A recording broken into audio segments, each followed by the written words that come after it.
Esta es la tarde en el continente americano. Cuando anochece en Europa y amanece en Asia, así cae la tarde en el continente americano y transcurre la noche y el amanecer en el resto del mundo. La tarde fin de semana. Pagan por ayuda para salir de Venezuela y buscar mejores oportunidades en otros países. Sin embargo, la historia no siempre tiene un final feliz. Conozca cómo operan las empresas de turismo que engañan a muchos venezolanos y los exponen a mafias. Crece el drama de los venezolanos que han tenido que abandonar su país y refugiarse en Brasil. Conversaremos con el periodista Bruno Mancinelli, quien se encuentra en Boavista y ha palpado muy, pero muy de cerca la situación de los migrantes venezolanos. En el mundo hoy, al menos 12 muertos y 150 heridos deja un ataque con carro bomba en Afganistán.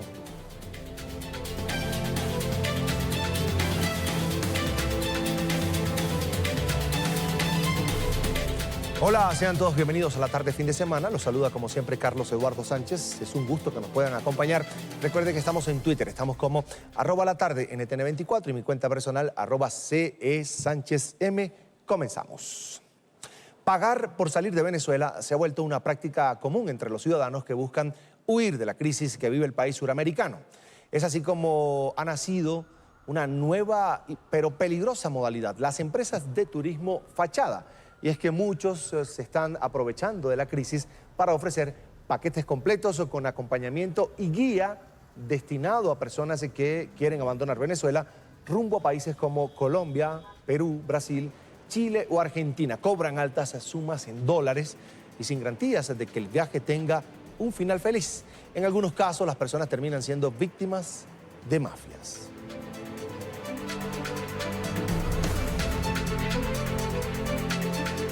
Para hablar de este tema quiero saludar a Beatriz Borges, es la directora ejecutiva del Centro de Justicia y Paz, CEPAZ, además investigadora de la serie de monografías Visibilizando el Delito Organizado. Bienvenida a la tarde fin de semana de NTN 24.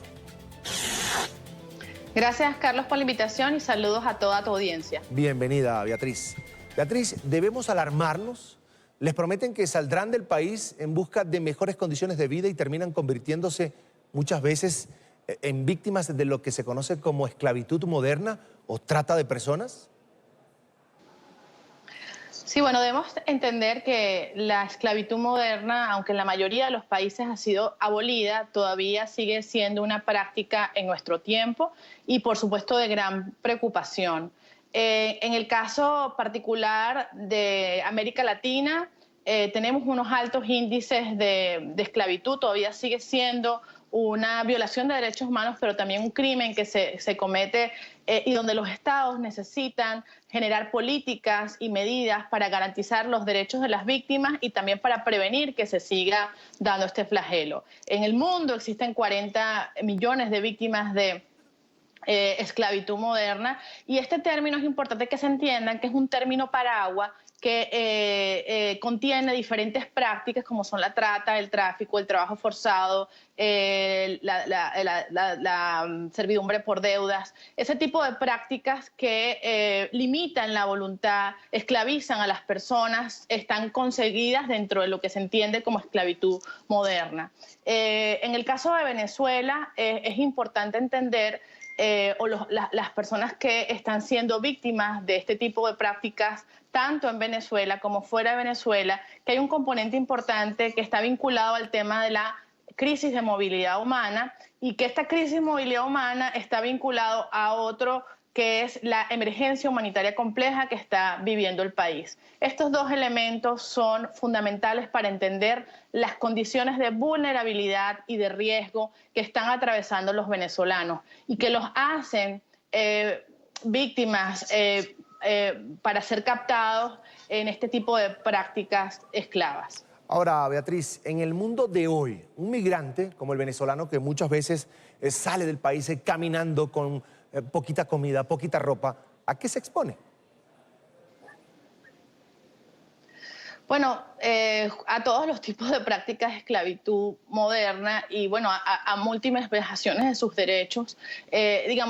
Nosotros siempre explicamos que la situación de los venezolanos que salen es un espejo de lo que están viviendo, pero mucho más agravado. Es decir, ya vienen los venezolanos han vivido un proceso o hemos vivido un proceso de largo deterioro de la situación de derechos humanos en el país y además enfrentamos una decisión que no es una decisión porque es una forma de salir desesperadamente del país. Por eso no se puede hablar de migración voluntaria o migración económica. Estamos hablando de migración forzada y personas también que están buscando protección internacional bajo la mirada de lo que se entiende como el derecho internacional de refugio o personas refugiadas.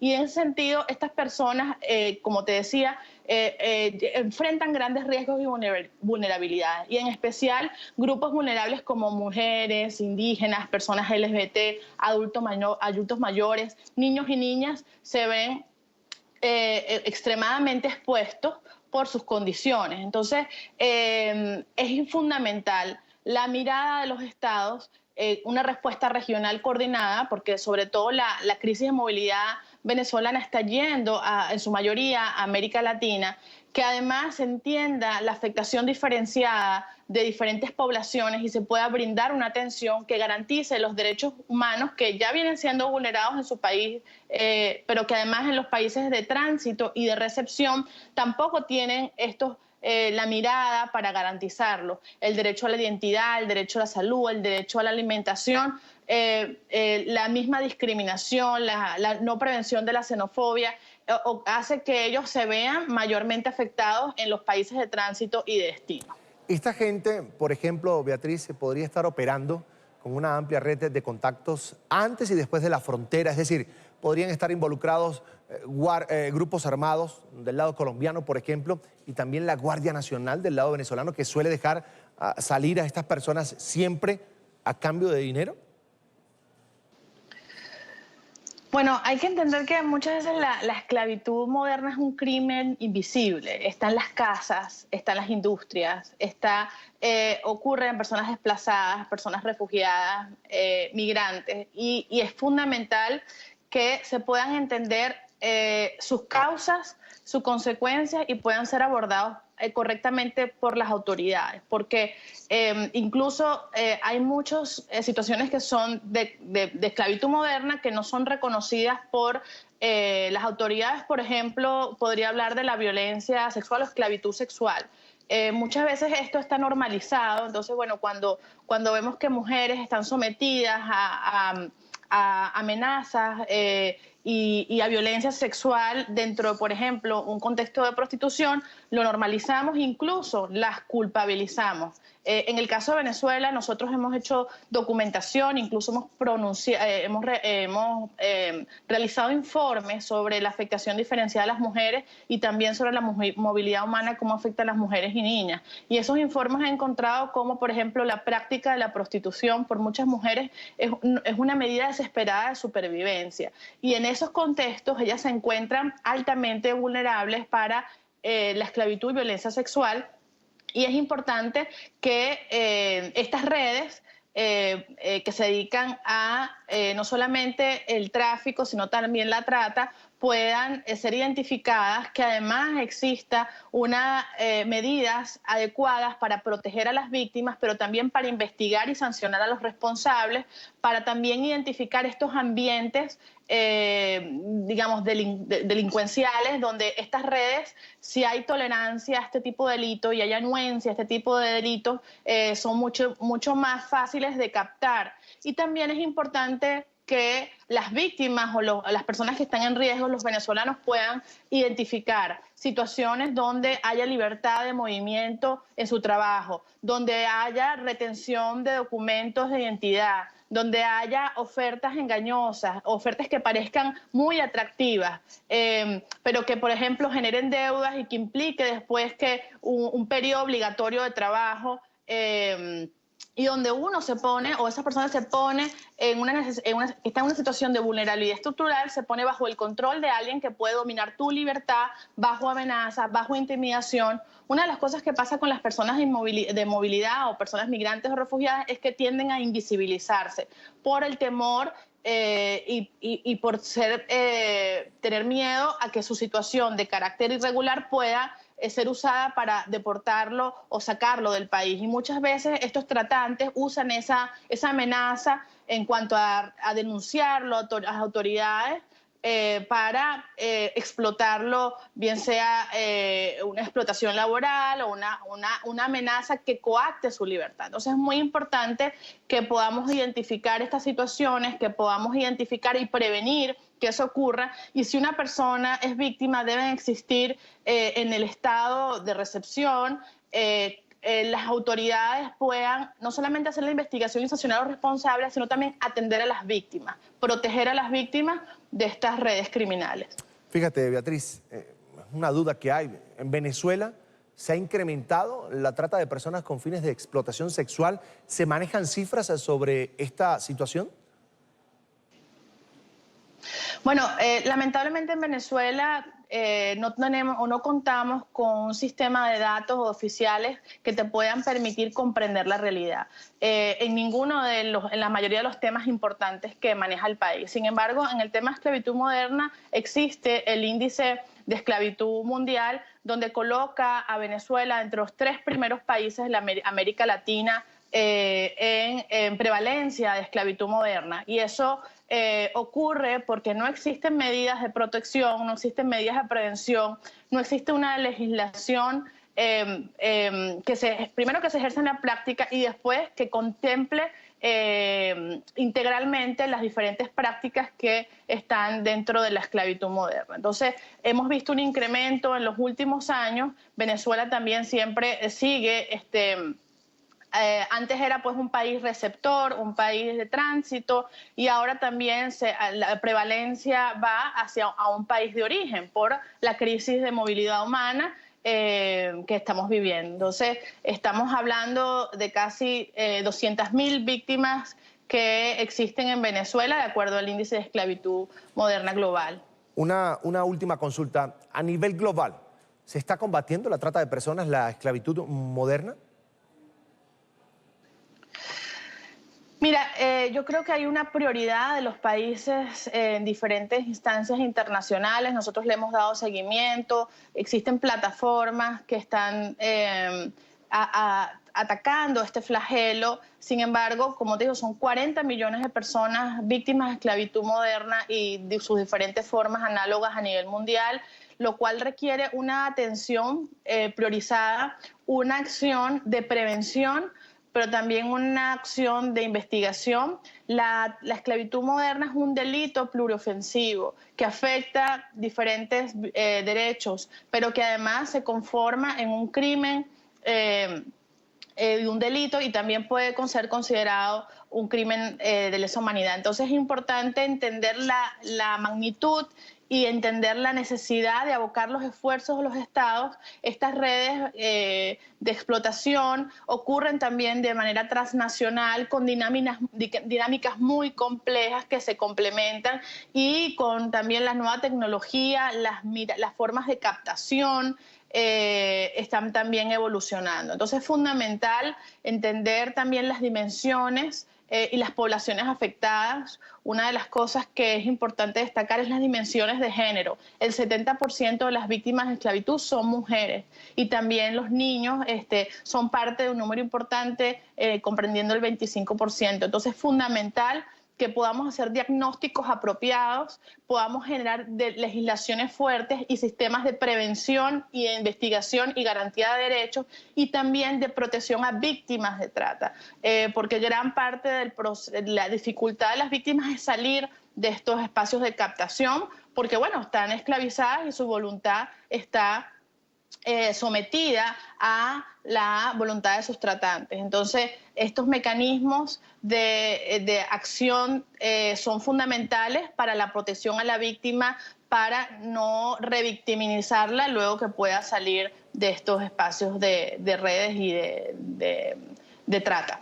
Es Beatriz Borges, es la directora ejecutiva del Centro de Justicia y Paz. Le vamos a agradecer, por supuesto, por haber compartido estos minutos con nosotros aquí en la tarde, fin de semana. Beatriz, muchísimas gracias. Una muy buena tarde. Gracias a ti, Carlos, y un saludo a toda tu audiencia. Hasta pronto.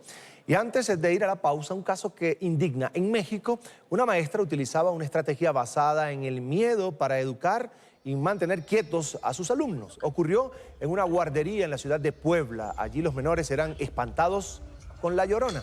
Este es un informe de nuestra cadena aliada Imagen Televisión. Esta es la manera en la que educan a los niños en la estancia infantil Aprendiendo a Crecer, ubicada en San Francisco, Totimehuacán.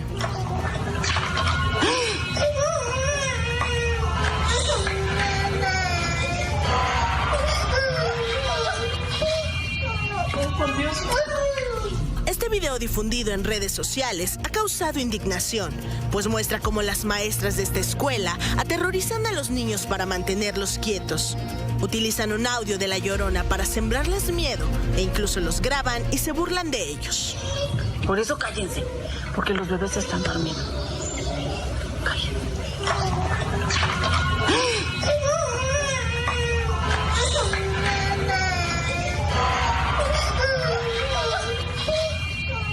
Por Dios. Ay, ¿escucharon?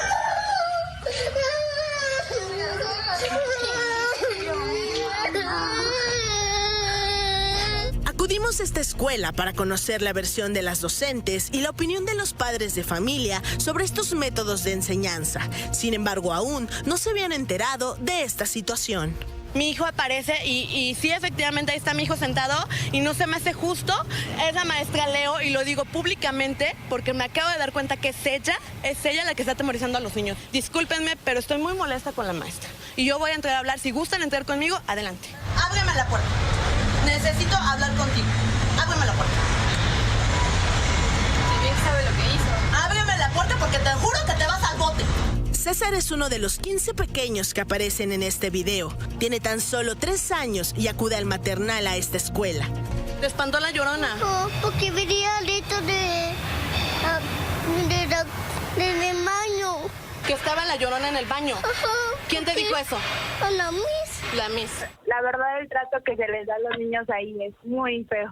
Y ella misma muchas veces hasta les daba el trato mal a los niños, los jalaba, los jaloneaba, los hacía llorar, les gritaba. Luego se burlaban de los niños, por ejemplo, el niño que era de trato especial, luego muchas veces le hacían bromas y se burlaban de él. Algunos padres de familia prefirieron no opinar al respecto y otros dijeron estar sorprendidos por esta situación.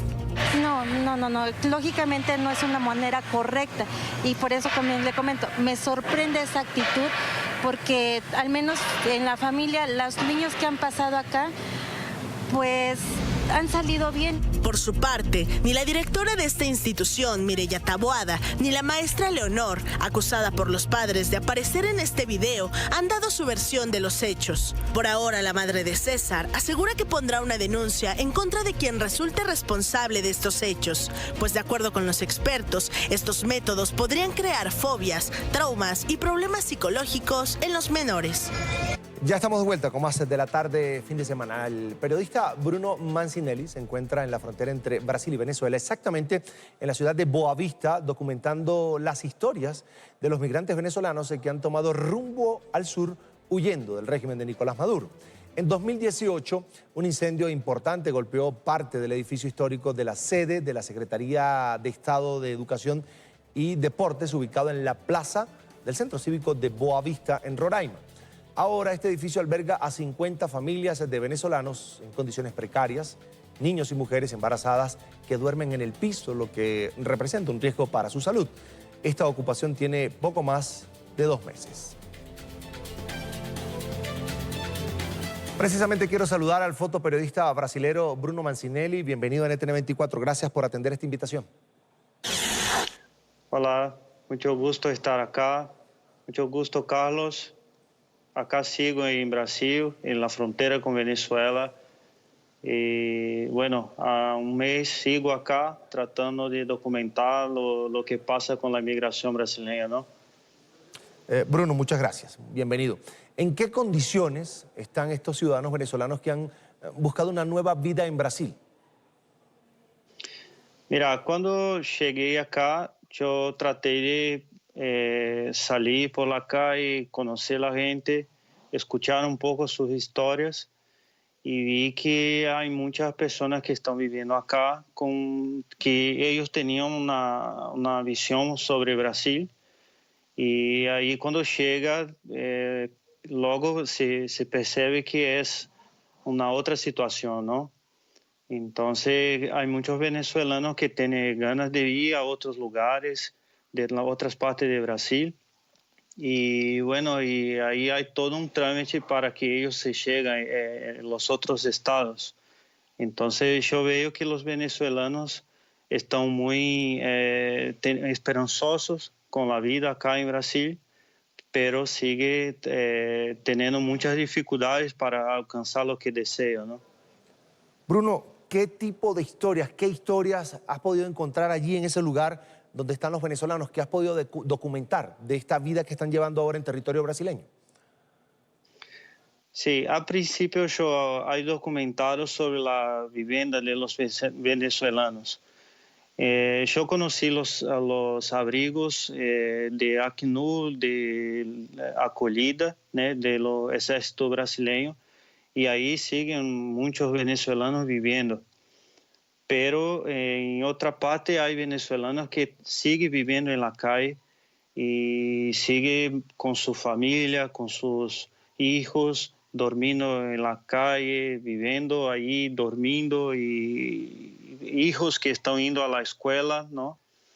Y lo que más vi acá son venezolanos que están yendo a lugares, a sitios públicos que están abandonados há muchos años y tratan de estar ahí para vivir. Y bueno, hay muchos lugares acá, así en Brasil, muchos sitios así de venezolanos viviendo de esta forma. Y hay muchas condiciones, ¿no? Muchas malas condiciones porque no tienes una habitación, no tienes un baño, no tienes una forma de vivir, una forma digna de estar viviendo. Y bueno, son muchas historias que ellos cuentan, que muchos vinos de Caracas, de Tigre, y son personas que están acá con la esperanza de tener una vida distinta de la forma como vivía en Venezuela, ¿no? Sí. Ahora, estos edificios, Bruno, donde están viviendo los venezolanos, ¿son públicos? Es decir, ¿el gobierno, la policía de Brasil los deja ocupar estos espacios? Mira, son sitios públicos y ya no son más utilizados. Entonces los venezolanos están invadiendo estos lugares para vivir. Hay toda una política brasileña por esta vivienda. Entonces hay lugares que la Acnur y lo ejército brasileño están pensando en sacarlos de ahí porque no se puede vivir a estos lugares. Entonces, y aparte ellos no tienen para dónde ir, ¿entendés? Por ejemplo, yo he visitado lugares que están viviendo indígenas y venezolanos. Hay como 500 personas ahí y ahí sigue una propuesta para sacarlos de ahí. Pero si sacan ellos de ahí, no saben para dónde van los venezolanos, ¿no? Entonces, y como te dije, hay muchas malas condiciones para estar viviendo ahí. Claro que hay un soporte de Acnur, del gobierno brasileño, pero no alcanza para todos, ¿entiendes? Entonces, por ejemplo, hay lugares que están ahí que no tienen una estructura buena, pero los venezolanos llegan a este lugar, construyen las cosas con basuras, que se van a la calle, buscan palos, hierros y hacen sus habitaciones a partir de esto, ¿no?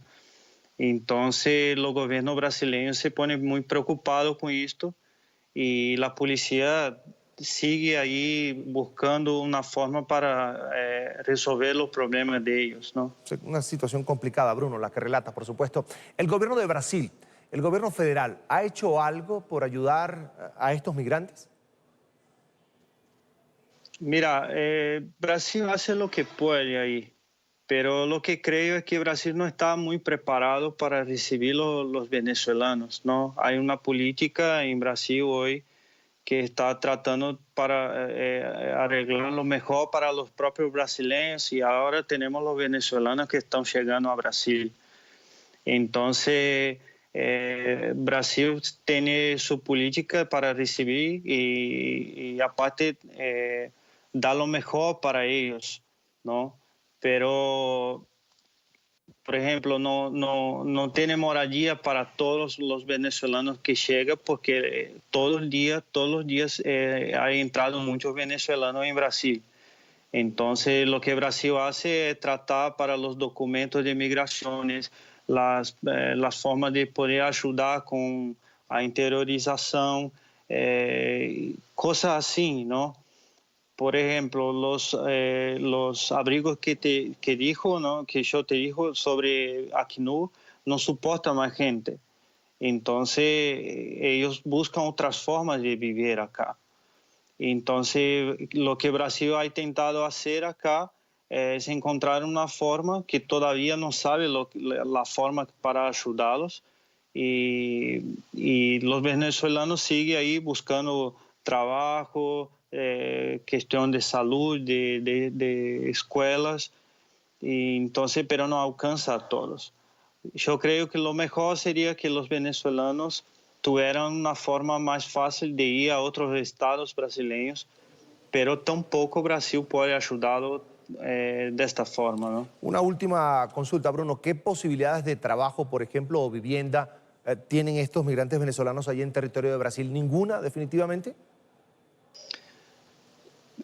Hay posibilidades de trabajo acá, pero como te dije, no alcanza para todos, ¿no? Lo que pasa es que Boa Vista tiene muchos venezolanos.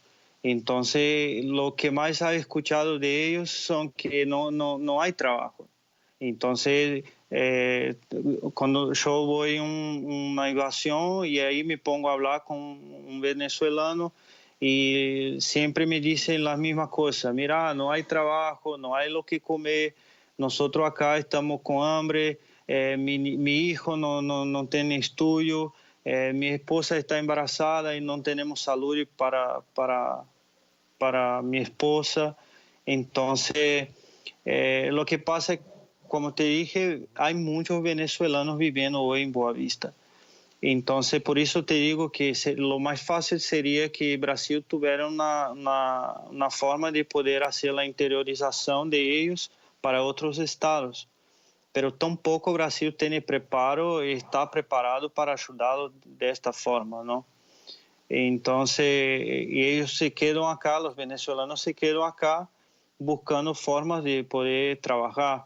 Entonces, es normal que uno se vaya a la calle y ve un venezolano está vendiendo arepas, juguetes, medias y cosas así, porque ellos buscan formas de hacer los trabajos, ¿no? Bien, y así sigue acá.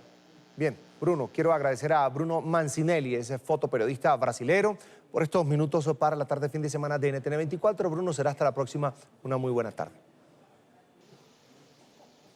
Muchas gracias, y bueno, nosotros acá seguimos y queremos lo mejor para Venezuela, ¿no? Queremos que Venezuela sea un país para todos, que sigue haciendo lo mejor para los niños, para los ancianos, para los trabajadores, y creemos que de una forma u otra Brasil está abriendo la puerta para tentar ayudar como puede, ¿no? Gracias, Bruno.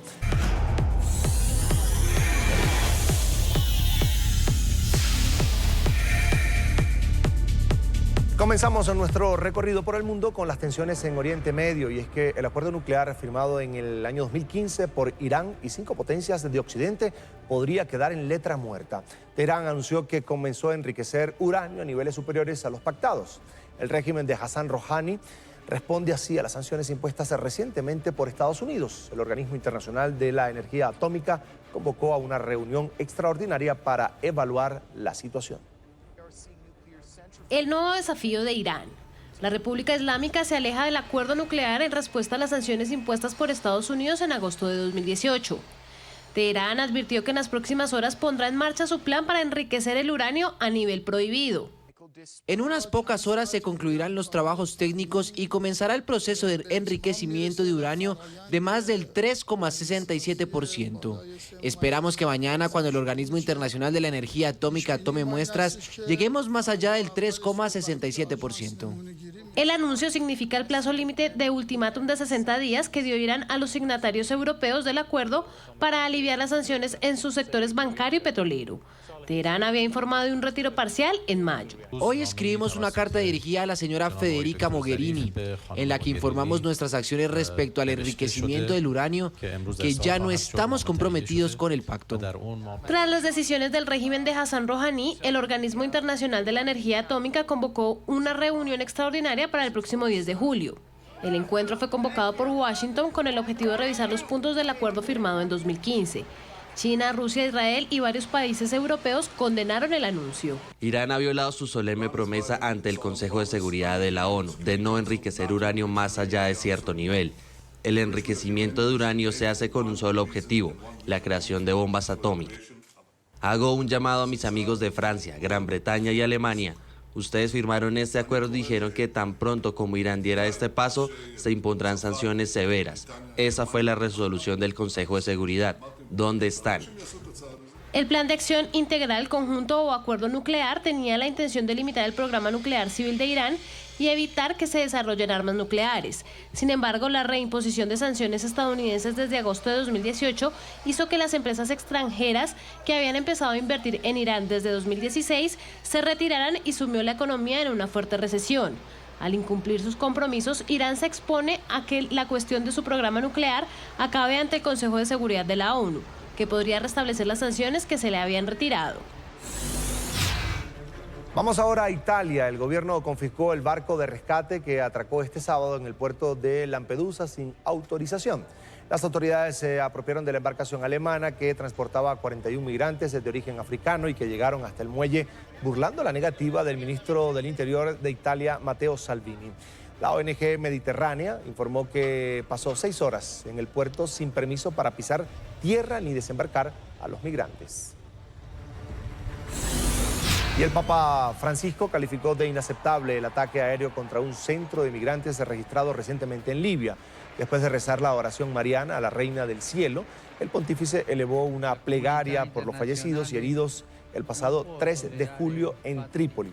Según la según la Organización de Naciones Unidas, 53 personas perdieron la vida y otras 130 resultaron heridas. Et Filius, et Spiritus Sanctus. Amén. Cari fratelli e sorelle. Queridos hermanos y hermanas, aunque hayan pasado algunos días, los invito a orar por las pobres personas indefensas que murieron o resultaron heridas por el ataque aéreo que golpeó un centro de detención para migrantes en Libia. La comunidad internacional no puede tolerar hechos tan graves. Ruego por las víctimas, que el Dios de la paz dé la bienvenida a los muertos y ayude a los heridos.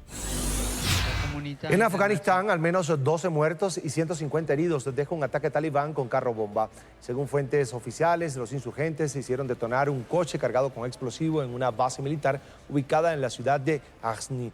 Los talibanes reivindicaron la autoría del atentado.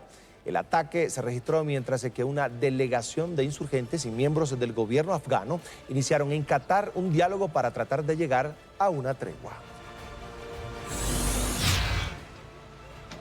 5 soldados israelíes resultaron heridos tras ser embestidos por un vehículo en la ocupada Cisjordania. Las autoridades indicaron que el ataque fue ejecutado por un conductor palestino en el punto de control de Isme, al noreste de Al-Quds. A las pocas horas, el conductor y su padre fueron detenidos. Los territorios palestinos ocupados viven una creciente ola de violencia. Los colonos y militares israelíes se protagonizan cada vez con mayor frecuencia ataques con carros y disparos entre sí. Nuevamente a las calles, miles de personas retomaron este domingo las movilizaciones masivas en Hong Kong para exigir la anulación del polémico proyecto de ley de extradición a China y la dimisión además de la jefa del gobierno local, Carrie Lam. Las manifestaciones se llevaron a cabo en el distrito de Kowloon, una zona comercial donde se congregan numerosos turistas, la mayoría provenientes de China continental. Desde el inicio de las protestas, 71 personas han sido arrestadas, 15 de ellas tras la irrupción violenta en la sede del Parlamento.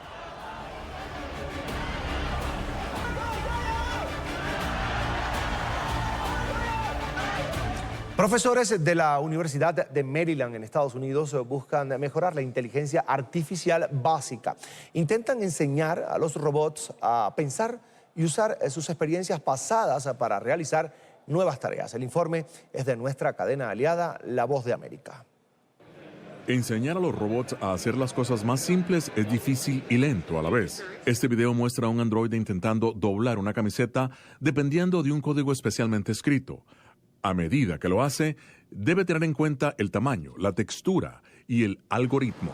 Para la inteligencia artificial es una operación compleja, pero un equipo de científicos de la Universidad de Maryland en College Park trabaja para mejorar el desempeño de los robots utilizando experiencias de acciones pasadas. Estamos creando memorias perceptivas que los ayudan a detectar experiencias previas para hacer las cosas muy rápido.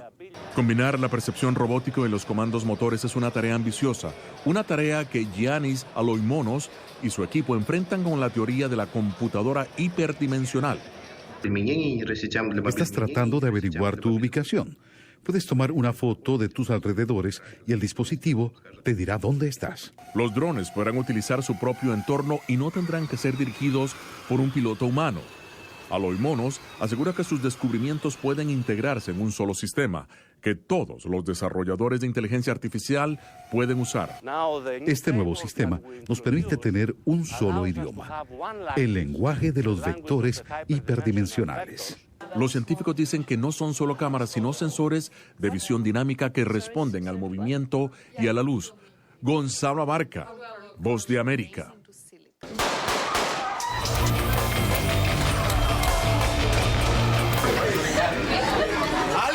Golpe de Gracia es la empresa pionera en Colombia en el doblaje y realización de escenas de riesgo y acción con fines artísticos para televisión, teatro, cine y shows de acción. Ha creado escenas para producciones como El Capo, en esta guerra. Cumbia Ninja, El General, La Ley del Corazón, El Man es Germán, A Corazón Abierto, Comando Élite, entre muchas otras. Nosotros empezamos a hacer escenas fuertes, de escenas de acción con Jorge Ali Triana, trabajando con audiovisuales, haciendo todas esas peleas épicas de Bolívar, de Santander. Actualmente es la empresa de stunt o dobles más grande y sólida de Colombia, abarcando en un alto porcentaje el mercado nacional e incluso el internacional. Realizan combates, saltos, caídas, levitaciones, acrobacias, incendios, disparos, bombas, hombres en llamas y hacen un laboratorio creativo a diario en torno al trabajo de acción. Lo más complicado, más que todo, es la preparación física. La preparación y la concentración con la que debes hacer las escenas. Sí, yo creo que esa es la parte más compleja. De ahí para allá, solo el nombre. Esta celebración se suma a la decisión del Congreso de Colombia, que le dio su visto bueno a un proyecto de ley que tiene el propósito de brindar garantías a todos los actores del país. Creo que hay un beneficio, sobre todo por la dignificación de la profesión, por la atención, y esperamos que sea también para que el mercado empiece a fluir de una manera más equitativa.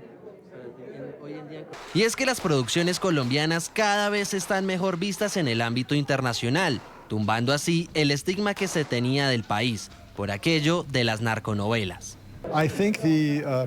Creo que la perspectiva de Colombia ha cambiado rápidamente con las FARC, tomando posiciones políticas con lo controversial que es. Es un gran avance en acabar la guerra civil, aunque el ELN sigue en función. Los días de Escobar han acabado. El Walkman cumplió 40 años. Se trata de uno de los mayores éxitos de los 80 cuando se lanzó el primer reproductor de música portátil. Salimos a las calles de América Latina para saber qué tanto saben las nuevas generaciones de este mágico aparato. Como si se tratara de algo imposible en este entonces, el Walkman llegó para revolucionar la forma de escuchar música en los 80.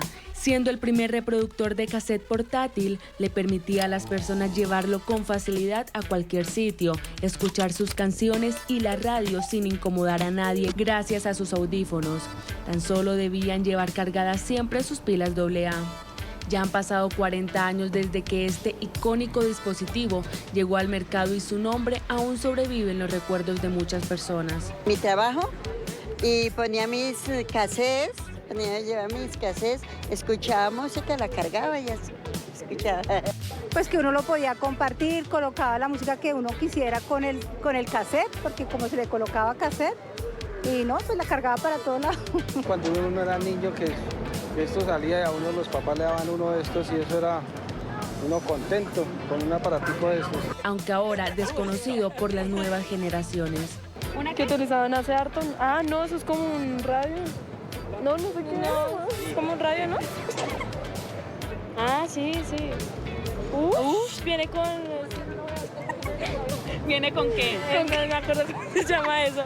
¿Son cassette, no? Eso es cassette, sí. Cassette. Es cassette. El Walkman.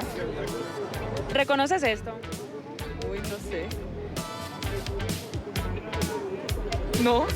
Y después de caminar durante varias horas, logrando encontrar este Walkman, un aparato que fue tan importante y tan exclusivo, lo vinimos a encontrar aquí, en un mercado de pulgas. Uno los compra o los busca en perfecto estado para coleccionarlos, para uno guardarlos de reliquia, de colección, porque ya son aparatos que ya uno no los vuelve a ver en el mercado. Ya. Este reproductor de música logró la venta de más de 175 millones de ejemplares gracias a su facilidad de uso y peso tan liviano. Pero hoy... No, porque ya siento que es muy grande. Como que haría sorbo, ¿no? Ya hay aplicaciones que facilitan el uso adecuado de otras herramientas. La era digital le puso fin a este dispositivo con la creación de aparatos más pequeños y cómodos de llevar, como lo fue en su época el Discman en 1984, la revolución del MP3 en 1998, el iPod en 2001 y finalmente la transformación por completo con la llegada de los smartphones y los servicios de streaming. Pero como los clásicos nunca mueren, es por ello que celebramos los 40 años de la existencia del Walkman. Así llegamos al final. Recuerde seguirnos en Twitter. Estamos como @latardenetn24 y mi cuenta personal @CESánchezM.